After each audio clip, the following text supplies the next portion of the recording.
Halo, Assalamualaikum warahmatullahi wabarakatuh. Apa kabar anak-anak? Kembali lagi dengan Ibu Devi Yuliana. Kita belajar bahasa Indonesia dengan materi surat pribadi dan surat dinas. Jangan di skip ya, saksikan videonya sampai selesai. Terima kasih.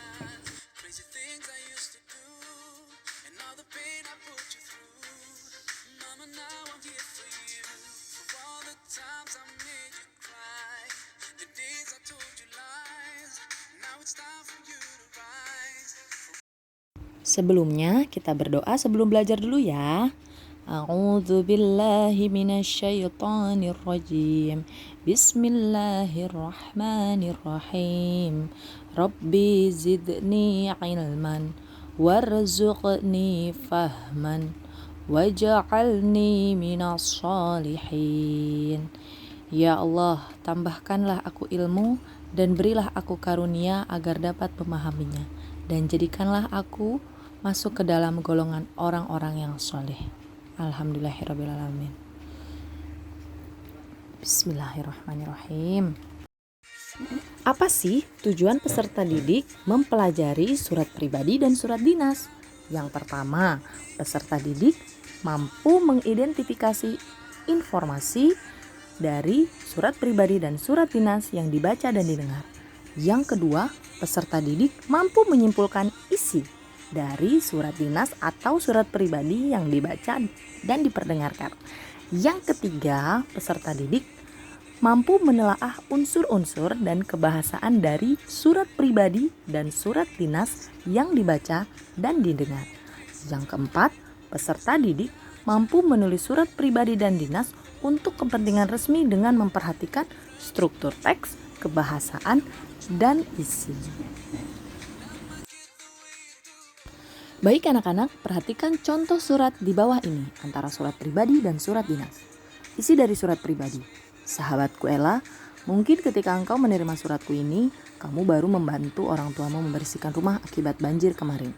Surat dinas, dengan hormat, kami mengharap kehadiran Bapak atau Ibu guru pada jika kita amati, bagian pembuka kedua jenis surat tersebut saja sudah tampak jelas perbedaannya. Dalam surat pribadi, bagian pembuka tampak santai dan akrab, ditandai dengan sahabatku Ella. Sebaliknya, dalam surat dinas tampak resmi atau formal dengan ditandai oleh kata atau kalimat dengan hormat. Surat dinas harus menggunakan bahasa baku.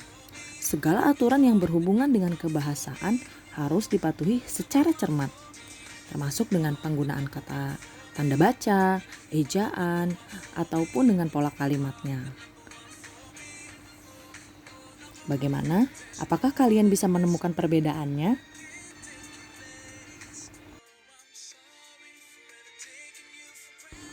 Ini adalah contoh dari surat pribadi. Yang pertama ditandai oleh alamat dan tanggal surat. Yang kedua ada salam pembuka. Bisa kita tulis salam kangen atau Assalamualaikum warahmatullahi wabarakatuh, atau salam hangat, salam kangen, sama aja ya. Lalu yang ketiga adalah kalimat pembuka paragraf. Biasanya ditandai dengan menanyakan kabar. Lalu isi dari surat tersebut. Nah, ini kan surat untuk Aim ya. Dia menanyakan liburan semester di sana seperti apa, bagaimana sekolah di Samarinda, dan dia berharap bisa bertemu dengan sahabatnya itu. Jangan lupa ditandai oleh penutup surat. Lalu salam akhir. Dan yang terakhir adalah nama dan tanda tangan. Bagaimana? Mudah bukan? Ya mungkin di zaman sekarang ini kita jarang ya menulis surat, tapi kita harus bisa menulis surat. Nah, dari surat untuk Aim yang ada di Samarinda tadi, kita bisa menyimpulkan bahwa surat pribadi adalah surat yang digunakan untuk kepentingan pribadi yang biasanya berupa komunikasi antara sesama teman atau keluarga. Ciri-cirinya juga sudah bisa kita temukan. Tidak ada kop surat, ya, tidak ada nomor surat. Salam pembuka dan penutup juga bervariasi. Nah, kita juga tidak harus mengikuti contoh format yang untuk Aim tadi. Misalkan salam rindu kita bisa ganti dengan salam hangat. Bagian penutupnya juga kita bisa ganti sesuai dengan keinginan kita. Tapi tetap harus ada salam pembuka dan penutup. Penggunaan bahasanya juga bebas sesuai keinginan penulis. Lalu yang terakhir, format surat bebas. Seperti itu anak-anak. Bagaimana? Mudah bukan? Memang di zaman sekarang jarang sekali ada orang yang menulis surat. Biasanya berbentuk email ya, berbentuk email, atau bahkan kita sekarang kalau mau nanya kabar langsung chat WhatsApp gitu. Nah, tapi tidak ada salahnya kita mencoba untuk membuat surat. Nah, sekarang kita ke surat dinas. Apa sih surat dinas itu? Biasanya surat dinas itu disebut juga dengan surat resmi yang dikeluarkan sebuah lembaga tertentu untuk keperluan dinas. Sebagai satu di antara surat resmi, surat dinas sering digunakan untuk keperluan formal. Maka dari itu, surat resmi harus dibuat dengan kaidah dan aturan yang ditentukan. Mulai penggunaan bahasa baku, isi surat harus efektif dan jelas, serta dibuat dengan cermat sesuai keperluannya. Nanti di slide berikutnya ada contoh dari surat dinas, simak baik-baik ya. Jangan di skip.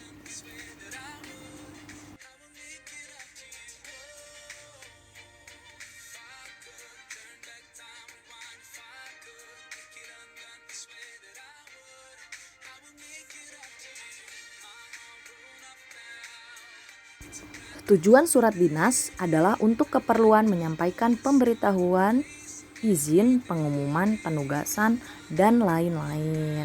Surat dinas termasuk kategori surat resmi karena penulisannya menggunakan format khusus di mana bentuknya formal dan menggunakan bahasa baku atau resmi. Kita lihat yuk ciri-ciri surat dinas seperti apa ya.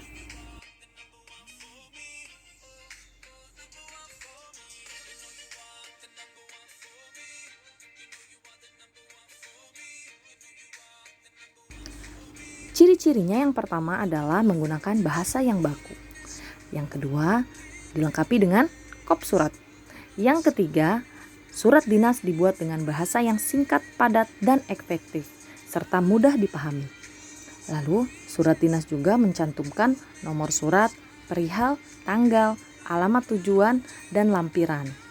Lalu, pasti ada stempel atau cap khusus di bagian bawah surat. Nah, pada bagian surat terdapat salam pembuka dan salam penutup sebagai bentuk kesopanan. Seperti itu anak-anak.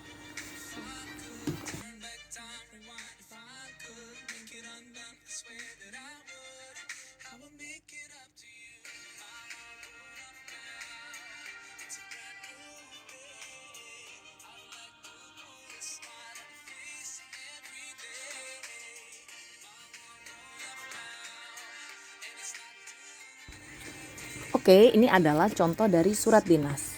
Nah, yuk kita telaah. Nomor 1 itu adalah kop surat. Nah, di situ sudah tertulis lembaga atau instansinya ya, Pramuka SMP Mutiara Harapan 1. Di nomor 2 di situ ada nomor surat. Hal yang perlu diperhatikan dalam penulisan nomor surat adalah huruf awal kata nomor harus ditulis dengan huruf kapital. Oke, itu sudah betul ya. Lalu yang ketiga adalah tanggal surat. Tanggal surat tidak disingkat dan ditulis secara lengkap.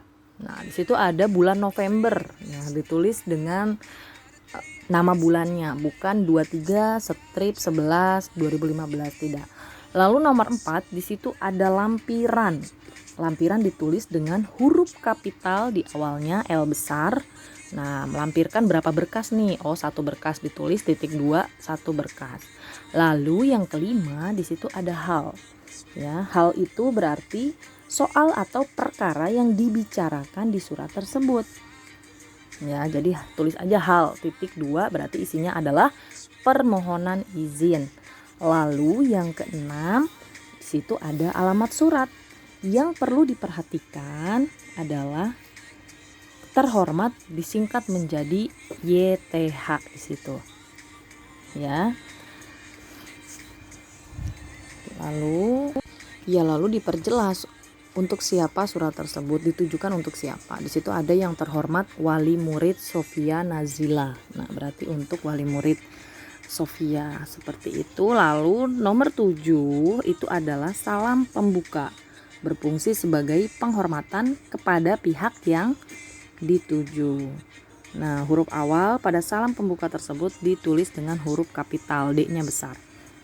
Lalu di situ ada nomor 8, paragraf pembuka. Nah, ada paragraf pembuka disusun dengan menarik dan menggunakan pilihan kata yang tepat dan kalimat yang sesuai. Nah, tujuannya untuk apa tuh surat itu? Nah, lalu di nomor 9 itu adalah penutup. Ya, penutup itu biasanya harapan atau ucapan terima kasih, atau bisa juga ucapan selamat kepada penerima surat tersebut. Nah, ini udah akhir dari surat nih. Yang ke-10 di situ ada pengirim surat ya, 10 11. Nah, kalau 10 itu kan yang saksinya gitu ya. Kalau yang nomor 11 itu berarti pengirim surat ya, pihak yang bertanggung jawab atas penulisan penyampaian surat tersebut. Nah, sebagai untuk memperkuat surat tersebut maka ada tanda tangan kepala sekolah di sebelahnya. Seperti itu ya. Jadi ada 11 poin di dalam surat dinas. Bagaimana anak-anak? Difahami baik-baik ya. Di sini ada contoh surat dinas lagi.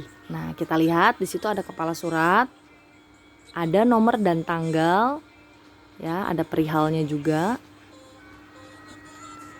Isinya adalah suratnya tentang permohonan izin.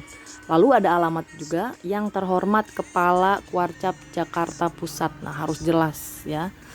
Lalu salam pembuka dengan hormat, paragraf pembuka harus jelas dan pemilihan kata-katanya juga harus resmi. Inti suratnya juga harus jelas. Nah, tujuan dari surat itu apa? Setelah itu paragraf penutup. Nah, di sini ada paragraf penutup. Lalu ada salam penutup.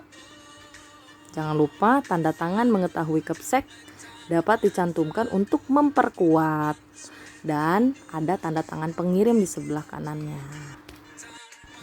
Bagaimana anak-anak? Apakah kalian sudah bisa membedakan antara surat pribadi dan surat dinas dari contoh yang sudah Ibu berikan di slide sebelumnya?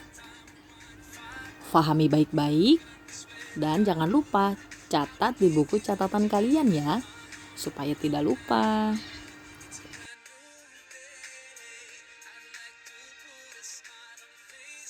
Jadi tugas hari ini adalah kalian menulis surat pribadi berdasarkan ilustrasi berikut ini. Silahkan dibaca. Nah, kamu membuat surat memohon doa agar lomba di tingkat provinsi nanti bisa menang. Jadi isinya seperti itu ya suratnya. Yang pertama. Nah, yang kedua adalah kalian membalas surat dari Dewi Anjani. Nah, ceritanya kamu dapat surat nih. Halo, apa kabar? Aku berharap kamu selalu dalam keadaan sehat. Nah, kamu baca nih suratnya. Lalu kamu mau balas surat ini. Gimana tuh isi suratnya? Silahkan. Jadi surat pribadinya ada 2. Yang pertama tadi sesuai dengan ilustrasi ya, sesuai dengan ceritanya tadi. Yang kedua adalah membalas surat dari Dewi Anjani. Oke, selanjutnya di sini ada tabel ya. Silakan kamu hanya memberikan tanda checklist jika pernyataan bagian isi itu sesuai dengan surat resmi dan surat pribadi, boleh di checklist dua-duanya. Nah, contohnya nomor 1 kop surat itu kan hanya ada di surat resmi, oke, checklist. Misalkan nomor kedua ada di surat resmi dan surat pribadi, berarti checklist dua-duanya. Silahkan ditulis di buku tulis. Jika buku tulisnya dikumpulkan di sekolah, di kertas lembar dulu, nanti ketika buku diambil kamu bisa menempelkan kertas tersebut ya. Baik anak-anak, cukup sekian pembelajaran hari ini. Ibu ucapkan alhamdulillahirabbil alamin. Terima kasih banyak atas perhatiannya. Jangan lupa dikirim ke Google Classroom. Assalamualaikum warahmatullahi wabarakatuh. Bye-bye.